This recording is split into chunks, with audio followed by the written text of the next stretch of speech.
बिस्मिल्लाहिर्रहमानिर्रहीम। आज फिर एक इंतहाई इम्पॉर्टेंट सब्जेक्ट,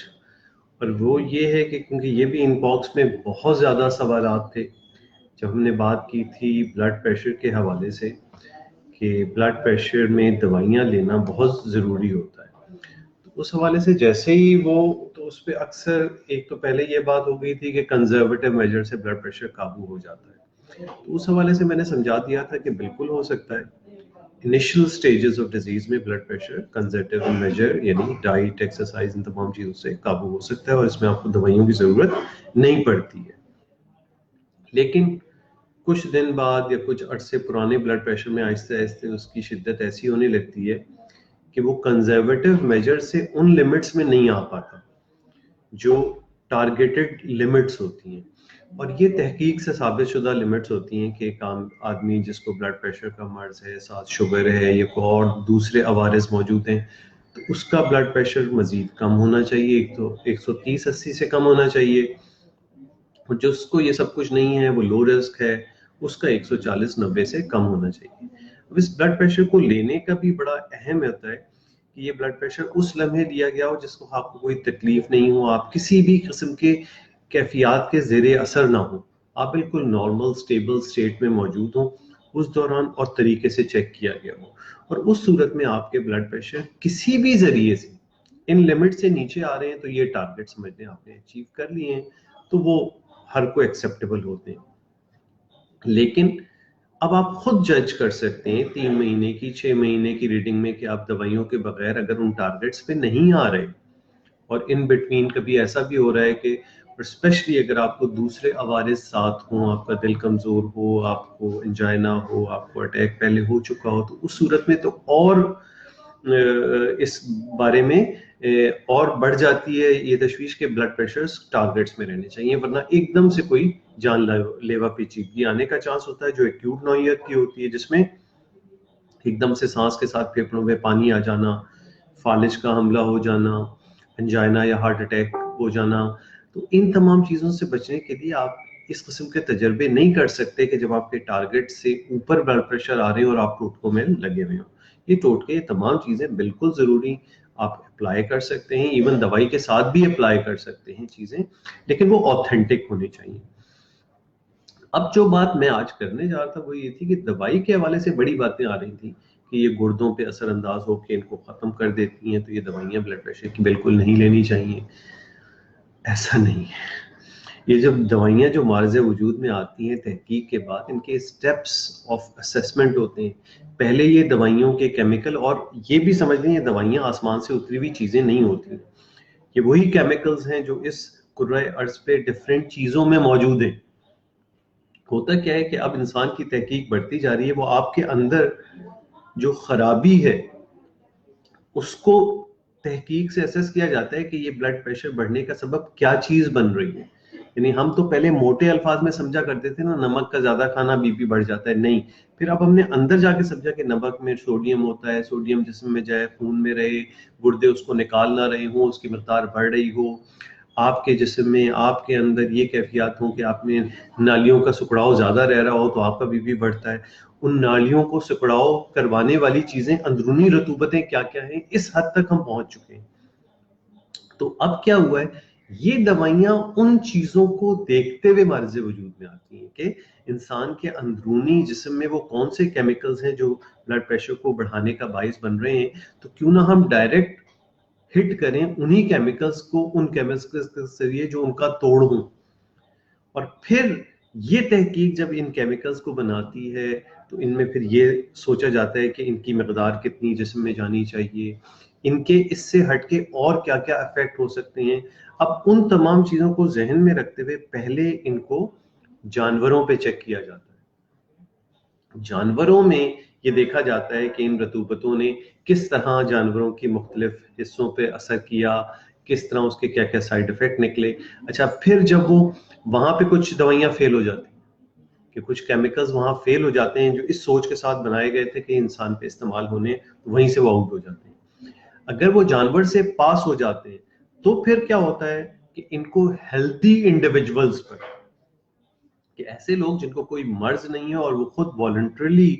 उनको पे किया जाता है, उन पे इसको देखा जाता है।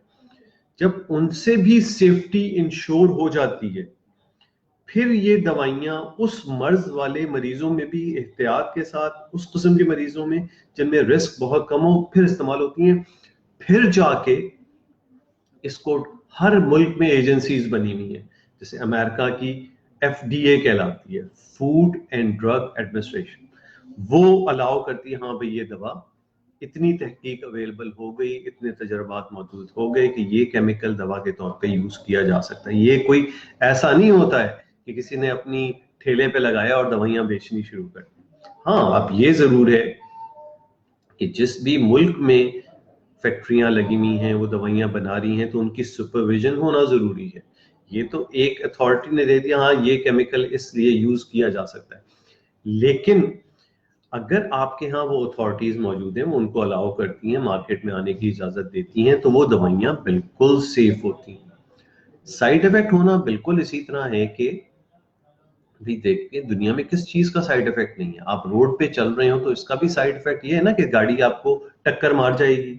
तो चांस तो है ना कि इतने परसेंटेज में इतने परसेंट, तो उसी तरह उन केमिकल्स के कुछ परसेंट लोगों में, लेकिन उसके जो फायदे होते हैं, यानी उस दवा ने आपका बीपी कम रख के, आपकी धड़कन को काबू रख के, आपको जो लाइफ लॉन्ग पेचीदगियां हैं उससे बचा लिया,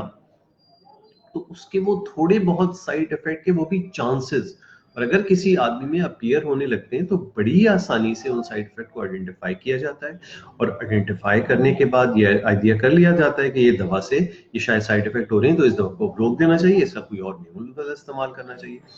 तो बराए मेहरबानी शुबाए तिब को भी, यानी मेडिकल साइंस को भी उसी तरह समझे जिस तरह दुनिया में और बहुत सी एडवांसेस हो रही हैं, इसी तरह तिब के शुबे में भी एडवांसेस होती चली गई हैं।